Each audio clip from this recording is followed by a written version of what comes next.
నమస్తే, నేను మీ రాజశేఖర్. ఇకపోతే మన రాష్ట్ర ముఖ్యమంత్రి రేవంత్ రెడ్డి మాటలు చాలా గమ్మత్తుగా ఉంటాయి. అసలు ఆయన ఏం మాట్లాడతాడో కూడా తనకు కూడా అర్థం కానటువంటి పరిస్థితి. అసలు ముఖ్యమంత్రి హోదాలో కూర్చున్నాడు, తెలంగాణ రాష్ట్రానికి ఏదో మేలు చేస్తాడనుకుంటున్నాం, కానీ గమ్మత్తైనటువంటి మాటలతోని తెలంగాణ రాష్ట్రాన్ని మభ్యపెడుతుండు రేవంత్ రెడ్డి. ఇకపోతే నా బ్రాండ్ యంగ్ ఇండియా, ఈయన బ్రాండు యంగ్ ఇండియా అంట. నా బ్రాండ్ యంగ్ తెలంగాణ అనాలి. తెలంగాణ రాష్ట్రానికి ముఖ్యమంత్రి కాబట్టి నా brand Telangana, young brand Telangana, ఈ మాటలు మాట్లాడాలి. మరి ఏం మాట్లాడుతాడు ఆయన బ్రాండ్ యంగ్ ఇండియా అంట. అంటే ఈయన ప్రధాని కావాలనేటువంటి ఆలోచన ఈయనకుందా? మరి రాహుల్ గాంధీనే నెట్టిపడేసి ప్రధాని అయిపోదాం అనుకుంటున్నాను. తన గురువు అయినటువంటి రాహుల్ గాంధీనే నూకి పడేసి ఎత్తిపడేసి ఈయననే ప్రధాని హోదాలో కూర్చుందామనేటువంటి ప్రయత్నం చేస్తూ ఉన్నాడు. తెలంగాణ రాష్ట్రంలో ముఖ్యమంత్రి పదవి అప్పచెప్తేనే 3 సెర్ల నీళ్ళు తాగిపిస్తుడు మన రేవంత్ రెడ్డి రాష్ట్ర ప్రజలకు.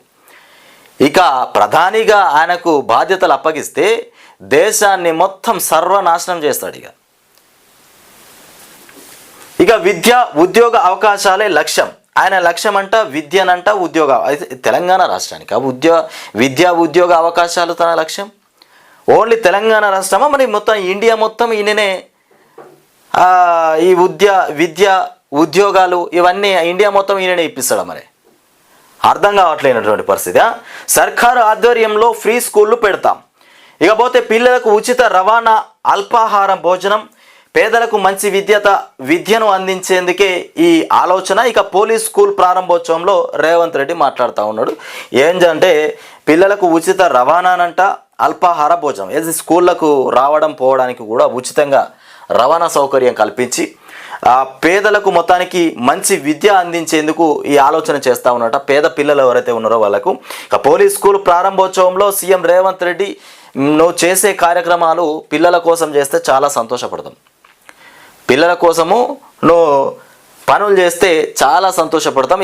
ఇక్కడ చూడు, పిల్లలతోని యంగ్ ఇండియా పోలీస్ స్కూల్ను ప్రారంభించిన అనంతరం చిన్నారులతో కలిసి ఫుట్బాల్ ఆడుతున్నటువంటి ముఖ్యమంత్రి రేవంత్ రెడ్డి ఫుట్బాల్ ఆడుతూ ఉన్నాడు చిన్నపిల్లలతోని. మొన్న పోయిండు సన్నబియ్యము ఎక్కడైతే ఏ పథకాన్ని అయితే అమలు చేస్తూ ఉన్నాడో ఆ పథకంలో లీనమైపోతుండు రేవంత్ రెడ్డి.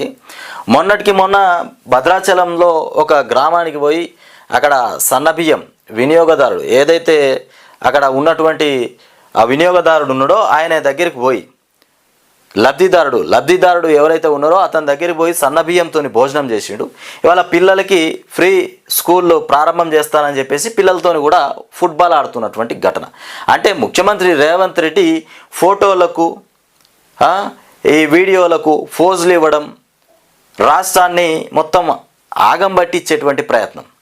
ఎప్పుడు ఈ ఫుట్బాల్, అక్కడ సన్నబియ్యం భోజనం చేసినావు, మరి ఈ పక్క మొత్తం రాళ్లతోని చేనులన్నీ కొట్టుకుపోయినాయి, మొత్తం వడ్లన్నీ రాలిపోయినాయి, వడ్లు మొత్తం రాలిపోయినాయి. వడగండ్ల వానకి ఒక్క వడ్ల ఇత్తు కూడా లేకుండా పోయింది. మరి రైతులను ఆదుకోవాలి, మరి రైతులకు ఏమన్నా న్యాయం చేయాలనేటువంటి ఆలోచన మాత్రం లేనేలేదు ఇప్పుడు. మొత్తానికి యంగ్ ఇండియా పోలీస్ స్కూల్లో చదవమని విద్యార్థులు గర్వంగా చెప్పేలా విద్యాసంస్థను కూడా తీర్చిదిద్దాలి. ఆర్మీ సైనిక్ స్కూల్, జాతీయ డిఫెన్స్ అకాడమీ నుంచి మొత్తానికి వచ్చామని కూడా గర్వంగా చెబుతుంటారు. ఆ స్కూళ్ళతో యంగ్ ఇండియా పోలీస్ స్కూలు పోటీ పడలేదా? ఇక వాళ్లకు ఇచ్చేటువంటి మౌలిక వసతులు ఇక్కడ కల్పించలేమా? ఇక 3 లక్షల కోట్ల బడ్జెట్లో ఇదొక లెక్క అని చెప్తున్నటువంటి అంశం. ఇకపోతే రేవంత్ రెడ్డి మాటలు ఇట్లా ఉన్నాయి. ఈ గమ్మతి పిల్లలతోనే ఆడుకుంటాడు. ప్రాథమిక విద్యపైన ప్రభుత్వ విధానంలోనే ఒక అస్పష్టత ఉందని కూడా, దీనికి పరిష్కారం మొత్తానికి నర్సరీ, ఎల్కేజీ, యూకేజీతో మొత్తానికి ఫ్రీ స్కూళ్లను కూడా సర్కారు ఆధ్వర్యంలో ఏర్పాటు చేయాలని నిర్ణయించామని కూడా ముఖ్యమంత్రి రేవంత్ రెడ్డి వెల్లడించారు. వాటిలో చదివే పిల్లలకు రవాణా, అట్లాగే ఉదయం అల్పాహారం, మధ్యాహ్నం భోజనం, సాయంత్రం స్నాక్స్ సదుపాయాలు కల్పిస్తామని కూడా చెప్పారు. ఇక మారుమూల తాండాలు, గ్రామాల్లో ఉండే పేద పిల్లలకు కూడా మంచి విద్య అందించేందుకు కూడా ఈ ఆలోచన ఉపయోగపడుతుందని కూడా తెలిపినటువంటి అంశం. ఇకపోతే రంగారెడ్డి జిల్లా మంచిరేవులలో యంగ్ ఇండియా పోలీస్ స్కూల్ను కూడా సీఎం గురువారం ప్రారంభించారు. అనంతరం నిర్వహించినటువంటి సభలో మాట్లాడుతూ రాష్ట్రంలో విద్యా వ్యవస్థ పైన జయప్రకాష్ నారాయణ లాంటి నిపుణులు విద్యా కమిషన్తో చర్చలు జరిపినప్పుడు కూడా కొన్ని అంశాలు గమనించాం. ఇక ఉపాధ్యాయుల అర్హతలు చూస్తే సర్కారు బడులే ఎంతో అత్యుత్తమం. ఇక ప్రభుత్వ పాఠశాలల్లో 5 ఏళ్లు దాటితేనే 1వ తరగతిలో మొత్తానికి చేర్చేలా నిబంధన ఉంది. ప్రైవేటులో పిల్లలకు 3 ఏళ్లు దాటగానే నర్సరీ, ఇక ఎల్కేజీ, యూకేజీ ఉన్నాయి. ఇకపోతే ప్రాథమికంగా పిల్లల్ని ప్రైవేటు పాఠశాలల్లో మొత్తానికి చేర్పించడంతో వారు 1వ తరగతికి ప్రభుత్వ స్కూళ్లకు వచ్చే అవకాశం ఎక్కువగా ఉందని చెప్తున్నటువంటి అంశం. ఇకపోతే పట్టు వదలకుండా పట్టుకొచ్చారట. మొత్తానికి ముంబై ఉగ్రదాడి కుట్రదారు అయినటువంటి తహావూర్ రానాను దేశానికి తీసుకొచ్చినటువంటి ఎన్ఐసి ఇక పటిష్ట భద్రత మధ్య ఢిల్లీకి తరలింపు, మాట నిలబెట్టుకున్న అమెరికా. ఇంకా మొత్తానికి ఇక భారత చట్టాల ప్రకారం శిక్ష. మొత్తానికి ప్రపంచాన్నే వణికించినటువంటి వ్యక్తి అట ఈయన. ప్రపంచాన్ని వణికించినటువంటి ముంబై ఉగ్రదాడి. ఇక 26/11 ప్రధాన కుట్రదారుల్లో ఒక్కడైనటువంటి తహావూర్ హుస్సేన్ మొత్తానికి రానాను దేశానికి తీసుకురావడం ద్వారా భారత్ భారీ విజయం సాధించింది. అమెరికాలోని మొత్తానికి లాస్ ఏంజెలెస్ ఇక్కడ నుంచి అత్యంత కట్టుదిట్టమైనటువంటి భద్రత మధ్య అతడిని ప్రత్యేక విమానంలో జాతీయ దర్యాప్తు సంస్థ ఎన్ఐఏ గురువారం నాడు ఢిల్లీకి తీసుకొచ్చింది. ఇక విమానాశ్రయంలోనే అతడిని లాంఛనంగా అరెస్టు చేసింది. అనంతరం సిజిఓ కాంప్లెక్స్లోని కార్యాలయానికి కూడా తరలించింది. ఆ తర్వాత రాత్రి సమయంలో మొత్తానికి పటియాలా హౌస్ కోర్టులో హాజరుపరిచినటువంటి అంశం. ప్రపంచాన్నే ఓ వైపు మొత్తానికి అతలాకుతలం చేసినటువంటి వ్యక్తి. ఈయన పేరు వచ్చేసి తహావూర్ రానా. మొత్తానికి ప్రపంచాన్ని అతలాకుతలం చేసినట. చాలా పెద్ద ఉగ్రవాది. ఇక నుంచి 1:1 నిష్పత్తిలో ధృవీకరణ పత్రాల పరిశీలన. మొత్తానికి ప్రభుత్వ ఉద్యోగ నియామకాల్లో వచ్చేసి సంస్కరణలు ఈ విధంగా ఉండబోతున్నాయి. 1:1 నిష్పత్తిలో మొత్తానికి ధృవీకరణ పత్రాల పరిశీలన చేస్తారట. ఇక గ్రూప్ 1 శిశు సంక్షేమ శాఖ పోస్టుల్లో అమలు చేసినటువంటి టీజీపీఎస్సీ రాష్ట్రంలో ప్రభుత్వ ఉద్యోగాల భర్తీని కూడా మరింత వేగంగా నిర్వహించేందుకు కూడా నియామక ప్రక్రియలో టీజీపీఎస్సీ కీలక నిర్ణయం తీసుకుంది. ఇకపోతే రాత పరీక్షల్లో వచ్చినటువంటి మార్కుల మెరిట్ పోస్టుల సంఖ్య రిజర్వేషన్ల ఆధారంగా ధృవీకరణ పత్రాల పరిశీలనకు 1:1 నిష్పత్తిలోనే అభ్యర్థులను కూడా ఎంపిక చేయనుంది. ఇప్పటికే 563 గ్రూప్ 1 పోస్టుల భర్తీ ప్రక్రియలో ధృవీకరణ పత్రాల పరిశీలనకు ఈ విధానాన్ని కూడా అమలు చేసింది.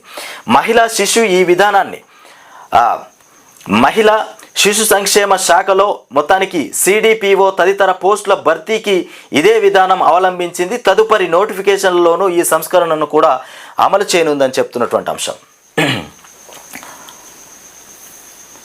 ఇకపోతే చైనా పైన మొన్నటిదాకా 125% టారిఫ్, ఇక మరో 20% కలిపింది. మొత్తానికి 145% చైనా మీద టారిఫ్ వేసినటువంటి అమెరికా. చైనాపై భారం మరింత పడింది. ఇకపోతే భారత్కు జూలై 9 దాకా మినహాయింపు. భారత్కు కూడా మినహాయించిరట 9వ తారీఖు దాకా. మరి భారత్ మీద కూడా ఏమైనా వేస్తారేమో టారిఫ్లు. ఇక సుంకాలపై అమెరికా స్పష్టీకరణ. మళ్ళీ కుప్పకూలిన మార్కెట్లు. చర్చలకు సిద్ధమే కానీ మొత్తానికి బెదిరింపులు. చర్చలకు సిద్ధమే కానీ బెదిరింపులు అంట. ఇక ఒత్తిళ్లు కుదరవన్న డ్రాగన్. మొత్తానికి ఒప్పందానికి ఎదురు చూస్తున్నానన్న ట్రంప్. ఇక 90 రోజుల విరామం ఇచ్చినటువంటి EU మొత్తానికి. ఇకపోతే ఇక చైనా పైన ఇది అయిపోయిందా? పత్తి కట్టే ఆదాయం తెచ్చిపెట్టే మొత్తానికి బయో ఫ్యూయల్ బ్రిక్స్ తయారీ. ఇక రైతులకు పొలాలకు కూడా మేలు జరగబోతుందంట. అడ్డంకులు తొలగించి వేగం పెంచండి. ఏం అడ్డంకులు? రాష్ట్రంలో జాతీయ రహదారులపైన NHAIకి కేంద్రం ఆదేశాలు ఇచ్చిందంట. మొత్తానికి త్రిబుల్ R ఉత్తర భాగం పనులు ఇక బిడ్లపై త్వరలో నిర్ణయం. ఆ త్రిబుల్ R రోడ్డుకు సంబంధించి మొత్తానికి బిడ్లపైన త్వరలో నిర్ణయం కూడా తీసుకోబోతున్నారట. ఇకపోతే ఆ చెట్టు నరికేశారు, వాల్టా చట్టాన్ని అనుసరించారా? అధికారులను ప్రశ్నించినటువంటి సుప్రీంకోర్టు కమిటీ మొత్తానికి మినహాయింపు ఉన్న సుబాబుల్ చెట్లే తొలగించామన్నటువంటి అధికారులు. ఆ 400 ఎకరాలు ప్రభుత్వానివేనని కూడా హెచ్సియుకు సంబంధం లేదని కమిటీ వివరణ. ఇక అదంతా అటవీయేతర ప్రాంతమేనని కూడా స్పష్టీకరణ. కంచ గచ్చిబౌలి భూములను పరిశీలించిన కమిటీ. ఇక సిఎస్ మొత్తానికి డీజీపీ తదితర అధికారులతో సమావేశం.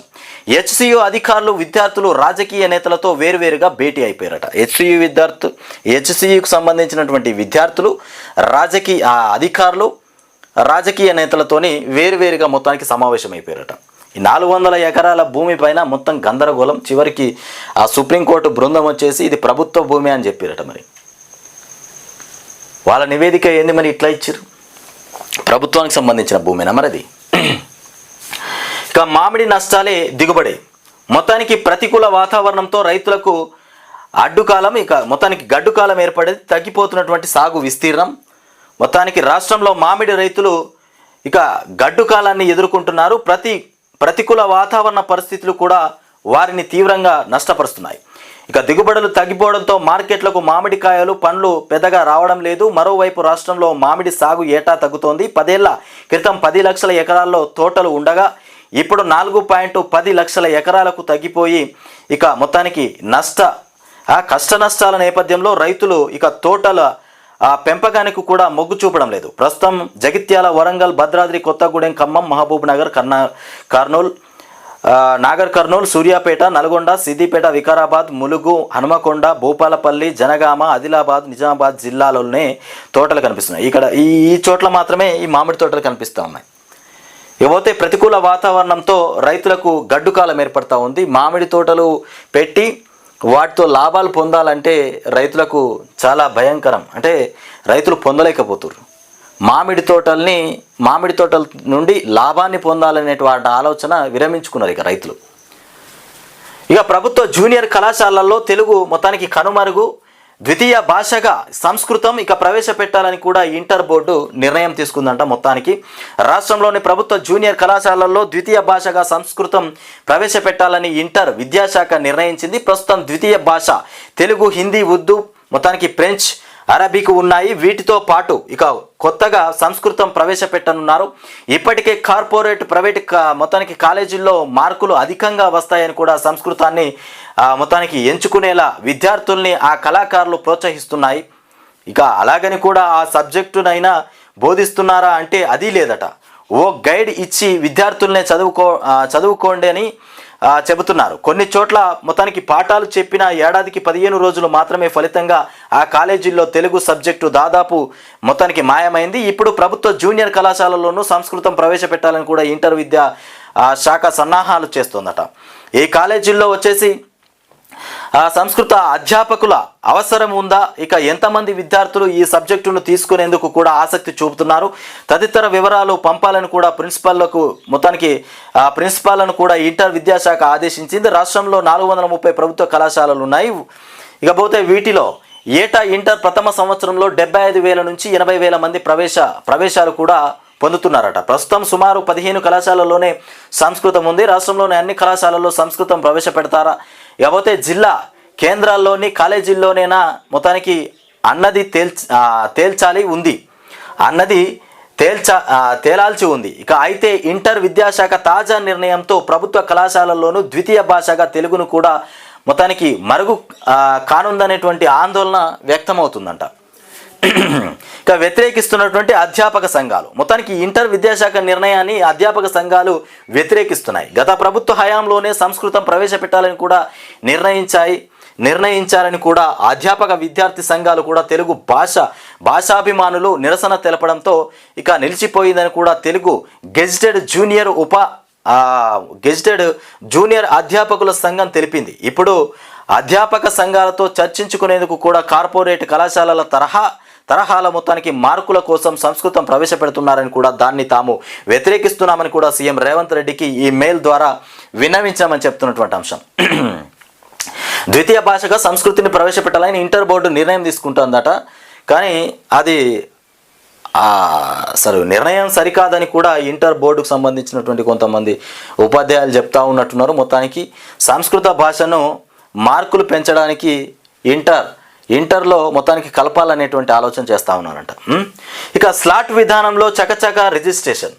ఇకపోతే తొలి రోజు 626 పూర్తి. ఇక పైలట్ ప్రాజెక్టు కింద ఎంపిక చేసినటువంటి 22 కార్యాలయాల్లో సేవలు. సాధారణంగా గంటన్నర పట్టే చోట అరగంటలోనే ముగిసిన ప్రక్రియ. ఆన్లైన్లో వివరాలు సమర్పించే సమయంలో కొన్ని చోట్ల పొరపాట్లు కూడా జరుగుతూ ఉన్నాయంట. ఇకపోతే రిజిస్ట్రేషన్ చేయించుకున్న యజమానికి పత్రం అందజేస్తున్న కుత్బుల్లాపూర్ సబ్ రిజిస్టర్ అశోక్. చిత్రంలో జిల్లా రిజిస్టర్ సిహెచ్ అశోక్ కుమార్. స్టాంపులు రిజిస్ట్రేషన్ల శాఖలో మొత్తానికి పైలట్ ప్రాజెక్టు కింద అమలు చేసినటువంటి స్లాట్ విధానంలో చాలా వేగంగా రిజిస్ట్రేషన్లు చేశారు. సాధారణంగా దస్తావేజుల రిజిస్ట్రేషన్కు గంటన్నర నుంచి 3 గంటల వరకు సమయం తీసుకుంటుండగా కొత్త విధానంలో అరగంటలోపే రిజిస్ట్రేషన్ పూర్తయింది. ఇక కొన్ని చోట్ల 10 నిమిషాల వ్యవధిలోనే పూర్తి కావడం విశేషం. రాష్ట్రంలో పైలట్ ప్రాజెక్టు కింద 22 సబ్ రిజిస్టర్ కార్యాలయాల్లో స్లాట్ విధానాన్ని కూడా ప్రవేశపెట్టారు. తొలి రోజు గురువారం స్లాట్ ద్వారా 626 రిజిస్ట్రేషన్లు పూర్తయినట్లు కూడా రిజిస్ట్రేషన్ల శాఖ ప్రకటించింది. మొత్తానికి ఇక వెనక్కి పంపిన దాఖలాలు లేవు. మొత్తానికి ఇక పైలట్ ప్రాజెక్టు అమలు చేస్తున్నటువంటి సబ్ రిజిస్టర్ కార్యాలయాల్లో గురువారం గంటల తరబడి మొత్తానికి వరుసలో వేచి ఉండేటువంటి పరిస్థితి కనిపించలేదు. రిజిస్ట్రేషన్ ప్రక్రియ చివరి దశకు వచ్చాక డాక్యుమెంట్లలో తప్పులు ఉన్నాయంటూ మొత్తానికి తిప్పి పంపినటువంటి దాఖలాలు లేవు. వినియోగదారుల సంతృప్తి వ్యక్తం చేశారు. వినియోగదారులు సంతృప్తి వ్యక్తం చేసిందంట. మొత్తానికి వారు ప్రభుత్వం నిర్దేశించినటువంటి రిజిస్ట్రేషన్ తెలంగాణ gov.in వెబ్సైట్లో మొత్తానికి కావలసినటువంటి సమయానికి స్లాట్ నమోదు చేసుకున్నారు. ఆ సమయానికి రిజిస్ట్రేషన్ కార్యాలయాలకు వెళ్ళి ప్రక్రియను పూర్తి చేసుకున్నారు. మొత్తానికి సాధారణ పద్ధతిలో డాక్యుమెంట్లతో భూ కొనుగోలుదారులు కూడా వచ్చి రిజిస్ట్రేషన్ల శాఖ అధికారులను కూడా సంప్రదించాల్సి ఉంటుంది. ఇకపోతే ఉపగ్రహ ఛాయాచిత్రంలో కనిపిస్తున్నటువంటి మట్టి రహదారి. ఉపగ్రహ ఛాయాచిత్రాల్లో కనిపిస్తున్నటువంటి మట్టి రహదారి ఉపగ్రహానికి చిక్కిన ఉన్నతాధికారులకు మాత్రం కనబడట్లేదు. ఇసుకను తోడేస్తున్నా పట్టించుకొని వైనం. అటువైపు ఇసుకను తోడేస్తూ ఉన్నారట. మొత్తానికి ఏటిలోకి నిర్మించినటువంటి మట్టిదారి. ఈ మట్టిదారి గుండా వెళ్ళి ఇసుకను తరలిస్తూ ఉన్నారట. కానీ అధికారులకు మాత్రం ఆ ఇసుక కనబడట్లేదు. ఎక్కడ ఇది ఖమ్మం జిల్లా నేలకొండపల్లి మండలంలో ఇసుక అక్రమ రవాణాకు అడ్డు ఆపు లేకుండా మొత్తానికి పోయింది. అడ్డు అదుపు లేకుండా పోయిందట. ఇసుక దంద అడ్డగోలుగా చేస్తూ ఉన్నారు.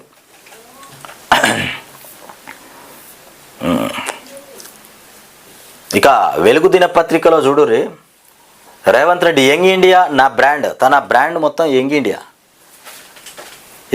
దిశగా ముందుకు పోవాలి అని చూస్తూ ఉన్నాడట. కొందరు ఉద్యమకారులమని కూడా బ్రాండ్ క్లెయిమ్ చేస్తున్నారు. మేము ఉద్యమకారులమని కూడా బ్రాండ్ క్లెయిమ్ చేస్తూ ఉన్నారట. అలాంటి వారి గురించి నేను చర్చించదలుచుకోలేదు. ఇక ప్రజలపై పెత్తనం చేసుడు కాదు, జనానికి ఏది అవసరమో అదే చేస్తున్నాం. ప్రజలకు ఏది అవసరమో అదే చేస్తూ ఉన్నట. పెత్తనం చెలాయించట్లేదు నేను. ప్రజలకు ఎప్పుడు ఏమవసరమో ఆ పథకాలు ఆ పనులన్నీ చేస్తూ ఉన్నామని చెప్తా ఉన్నాడు. చేస్తుండా మరి అట్లనే రేవంత్ రెడ్డి. మరి ప్రజలకు ఏం కావాలనో సమయాన్ని బట్టి ఆ పని చేస్తూ ఉన్నాడా, మరి ఇంకోలా చేస్తూ ఉన్నాడా? లేకపోతే ప్రజలపై పెత్తనం చేసుడు కాదు, ప్రజల మీద పెత్తనం చేయడంట. నేను పెత్తనం చేయడానికి నిలబెట్టుకుంటే మేము మళ్ళీ ప్రజల మీద పెత్తనం చేయమని చెప్తా ఉన్నావు. ఎక్కడికి పోయినా పెద్దతనమే చూపెడతా ఉన్నావు. ఇకపోతే సైనిక ఆర్మీ స్కూళ్లకు ధీటుగా పోలీస్ స్కూల్. అట్లాగే త్వరలో ప్రభుత్వ ప్రీ స్కూల్స్ కూడా మొత్తానికి ప్రీ స్కూల్స్ ఇక ప్లే స్కూల్స్ ఏర్పాటు చేస్తామని కూడా ప్రకటన చేస్తూ ఉన్నాడు. ఇక ఇవైతే చక్కగా నడవని. ఇవి నడిచిన తర్వాత వాటి వైపు పోదువు కానీ ఇవైతే నడవని. ఇక అమెరికా మీద మొత్తానికి చైనా మీద 20% టారిఫ్, మళ్ళీ 20% టారిఫ్ విధించింది. ఇకపోతే శ్రీశైలం దోపిడీకి ఏపీ రాచమార్గం. శ్రీశైలం నుండి దోపిడీ చేసుకోవడానికి ఏపీకి రాచమార్గం ఏర్పడిందంట. రాజుల మార్గం. రైట్ మెయిన్ కెనాల్ లైనింగ్ పనులు మళ్ళీ ప్రారంభం. 44,000 నుంచి 90,000 క్యూసెక్లకు కూడా చేరనున్నటువంటి కెనాల్ కెపాసిటీ. ఇకపోతే పనులు పూర్తయితే రోజు 8 టీఎంసీలు తన్నుకుపోయేందుకు వీలుగా ఉంటుందట. పనులు గిట్లా పూర్తయితే రోజుకు 8 టీఎంసీల నీళ్ళు ఎత్తుకపోవచ్చు. అంటే దాదాపు 8 టీఎంసీలు అంటే ఇవాళ మనకు అర్థమయ్యే విధంగా అంటే రంగనాయక సాగర్ వచ్చేసి 3 టీఎంసీలు, మన అంతగిరి సాగర్ వచ్చేసి 4. మొత్తానికి అంటే ఈ రెండింటిని కలిపి ఇంకా కొంచెం ఎక్కువ 8 ప్రాజెక్టుల్లో నింపేటువంటి నీళ్ళ కంటే కూడా ఎక్కువ. అంటే ఒక రోజులోనే 8 టీఎంసీల నీళ్ళు ఎత్తుకపోతారంట వీళ్ళు. ఇకపోతే పనులను అడ్డుకోకుండా మొత్తానికి చోద్యం చేస్తున్నటువంటి కృష్ణా బోర్డు. మొత్తానికి కెనాల్ను 90,000 క్యూసెక్లతో మొదలుపెట్టి 19,000 క్యూసెక్లతో మొదలుపెట్టి 90,000 క్యూసెక్లకు పెంచుతున్నటువంటి ఏపీ. ఈ కెనాల్ను 19,000 క్యూసెక్లతోనే మొదలుపెట్టిరట. దీన్ని ఏకంగా 90,000 క్యూసెక్లకు పెంచుతున్నట ఏపీ వాళ్ళు. ఎస్ఆర్ఎస్సి లైనింగ్ పనులకు కూడా 2020లోనే జీవో తెచ్చారట. తెలంగాణ ఫిర్యాదుతో 2023లో పనులు నిలిపివేత. ఇక బ్రజేష్ కుమార్ ట్రిబ్యునల్లో తెలంగాణకు అనుకూలంగా తీర్పు వచ్చే ఛాన్స్ ఉంది. అందుకే కెనాల్ వర్క్స్ స్పీడప్ చేసినటువంటి ఏపీ 2-3 నెలల్లో పూర్తి చేసేలా ఏర్పాట్లు. ఇక లైనింగ్ పనులు ఆపాలంటూ కూడా తాజాగా మొత్తానికి కేఆర్ఎంబీకి తెలంగాణ లేఖ రాసినటువంటి అంశం. ఇకపోతే రిజర్వేషన్ల పైన 50% లిమిట్ ఎత్తేస్తామంటూ మొత్తానికి ఏఐసిసి సమావేశంలో కాంగ్రెస్ పార్టీ 3 తీర్మానాలను ఆమోదించింది. రిజర్వేషన్ల పైన 50% పరిమితిని రద్దు చేయాలని, జాతీయ స్థాయిలో ఎస్సీ ఎస్టీ సబ్ ప్లాన్ తీసుకురావాలని కూడా, జనాభా ఆధారంగా బడ్జెట్లో నిధులు కేటాయించాలని కూడా తీర్మానించింది. ఇది కాంగ్రెస్ వాళ్ళ పెత్తనం. ఇట్లా ఉంటుంది కాంగ్రెస్ వాళ్ళు. 50% లిమిట్ ఎత్తేయాలట. రిజర్వేషన్ల పైన 50% లిమిట్ ఎత్తేయాలని చెప్తా ఉన్నారు. దాంట్లో ఎస్సీ ఎస్టీలను చేర్చాలంటారు. ఇది మన రాహుల్ గాంధీ తీసుకొచ్చింది కదా ఈ ప్రక్రియ. నిన్ననే పట్టుకొచ్చిండు, బుక్ పట్టుకొచ్చిండు, చూపెడతా ఉన్నాడు. ఈ బుక్లో రాయండి, మా కులగణన సర్వే తెలంగాణలో చేసిరు. తెలంగాణ కాదయా, రాష్ట్ర వ్యాప్తంగా దేశవ్యాప్తంగా కులగణన చేయాలి. దేశవ్యాప్తంగా కులగణన చేసి ముఖ్యంగా బీసీలకు, ఎస్సీలకు, ఎస్టీలకు మొదటి ప్రాధాన్యత. మీ రేవంత్ రెడ్డి బీసీలకు 42% రిజర్వేషన్ ఇస్తా అంటే మొత్తం చెడగొడుతున్నాడు, చెడదొబ్బుతా ఉన్నాడు. అక్కడ ఢిల్లీకి పోయి ఆడ ప్రచారం చేస్తూ ఉన్నాడు, ఆడ ధర్నా చేస్తుండు. జంతర్ మంతర్లో కూర్చుండి అయ్యో మన తెలంగాణ రాష్ట్ర ప్రజలంతా అనుకుంటారు రేవంత్ రెడ్డి కష్టపడి బీసీలకు పెద్దపీట వేయబోతుండని అనుకుంటారు. కానీ పెద్దపీట కాదు, ఉన్న పీట కాళ్ళు ఊడవీకే ప్రయత్నం చేస్తూ ఉన్నాడు అక్కడ. సర్కారు జూనియర్ కాలేజీల్లో తెలుగు గయాబ్. తెలుగు పోయి సంస్కృతి భాష తీసుకొద్దామని చూస్తున్నారట జూనియర్ కాలేజీల్లో. ఇకపోతే ఢిల్లీకి 4వ విజయం. మొత్తానికి ఐపీఎల్లో ఢిల్లీ క్యాపిటల్స్ ఇక దూసుకుపోతున్నది. గురువారం జరిగినటువంటి లీగ్ మ్యాచ్లో ఢిల్లీ 6 వికెట్ల తేడాతో బెంగళూరు పైన నెగ్గింది. బెంగళూరు వచ్చేసి 20 ఓవర్లలోనే 163 స్కోర్ చేయగా, ఢిల్లీ వచ్చేసి 17.5 ఓవర్లలోనే 169 రన్స్ కొట్టి విజయం సాధించిందట. మొత్తానికి 17 ఓవర్ల 5 బాలల్లో 169 రన్స్ కొట్టింది. వాళ్ళు కొట్టింది 163, వీళ్ళు కొట్టింది 169. మొత్తానికి విజయం సాధించింది. ఇక చెడగొట్టు వానలంటే మీకు తెలుసు, చెడగొట్టు వానలని ఎండాకాలమే వస్తూ ఉంటాయి. వేసవిలో చెడగొట్టు వానలు వస్తూ ఉంటాయి. మంచిగా మామిడికాయలు కాసినాక వర్లల్లో మంచిగా చేళ్ళల్లో వడ్లు పెట్టి ఇక కోతకు వచ్చే సమయంలో రాళ్లతోని చెడగొట్టు వానలు పడతాయి, గాలి దువానాలు వస్తాయి. ఇక వరంతా కింద పడిపోతుంది. రైతు అట్లా కూడా నష్టమే.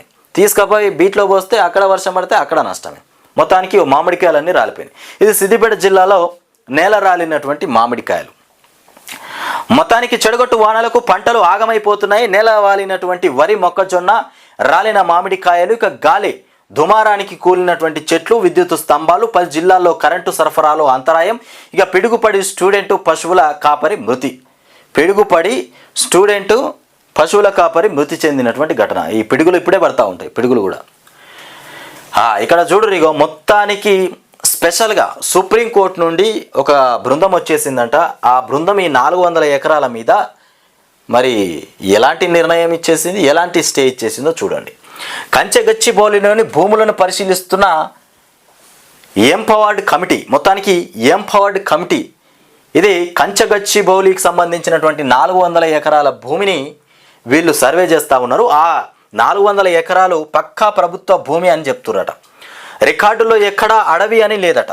హెచ్సికు సంబంధం లేదని కూడా హైకోర్టు చెప్పింది.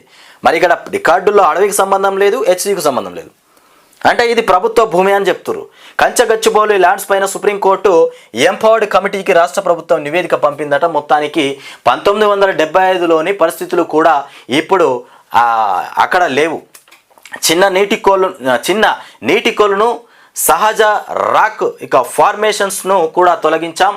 ఇక ఆ ఏరియాను కూడా ప్రత్యేకంగా తీర్చిదిద్దుతామని కూడా వెల్లడి. ఇక కేటాయింపులు, కోర్టులు తీర్పులు, అట్లాగే క్యాబినెట్ నిర్ణయాలు ప్రస్తావన. ఇక ఫేక్ వీడియోలు, ఫేక్ ఫోటోలతో తప్పుడు ప్రచారం పైన వివరాలు అందజేత. మొత్తానికి కంచిగచ్చిబౌలిలోని 400 ఎకరాలకు సంబంధించి పరిశీలించిన కమిటీ. ఇక విద్యార్థులు HCU పాలకవర్గంతోనూ సమావేశం. ఇక వివిధ పార్టీల నుంచి వచ్చినటువంటి విజ్ఞప్తులను కూడా తీసుకున్నటువంటి కమిటీ. మొత్తానికి ఎంపవర్డ్ కమిటీ వివిధ పార్టీల నుండి కూడా కొంతమంది వివిధ పార్టీలకు సంబంధించిన వాళ్ళకు కూడా డౌట్స్ ఉంటాయి కాబట్టి వాళ్ళు కూడా ఇచ్చినటువంటి ధ్రువపత్రాలను కూడా వీళ్ళు సేకరించి మొత్తానికి దాని మీద పరిశీలన చేస్తామని చెప్తా ఉన్నారట. ఇక కంచగచ్చిబౌలి సర్వే నంబర్ 25లోని 400 ఎకరాలు అటవీ భూమి కాదని, అటవీ భూమి కాదని, అందులో ఎలాంటి అడవి లేదని కూడా, అది పూర్తిగా ప్రభుత్వ భూమినని కూడా రాష్ట్ర సర్కారు స్పష్టం చేసింది. ఆ భూమితో అటు అటవీ శాఖకు ఇటు HCUకు ఎలాంటి సంబంధం లేదని కూడా పేర్కొంది. అంటే ఇప్పుడు విద్యార్థుల ఫైట్ అంతా వేస్ట్ అయిపోయినట్టు. విద్యార్థుల భూమి కాదు, ఇటు అటవీ భూమి కాదు, మరి ఎవరిది? ప్రభుత్వాన్ని. మరి తారుమారు ఏమైనా చేసి రేవంత్ రెడ్డి ఏం చేసిండో తెలియదు. తెల్లారి సరికల ప్రభుత్వ భూమి అంటుర్రు. ఇక 1975లో అదే సర్వే నంబర్ నుంచి హైదరాబాద్ సెంట్రల్ యూనివర్సిటీకి మొత్తం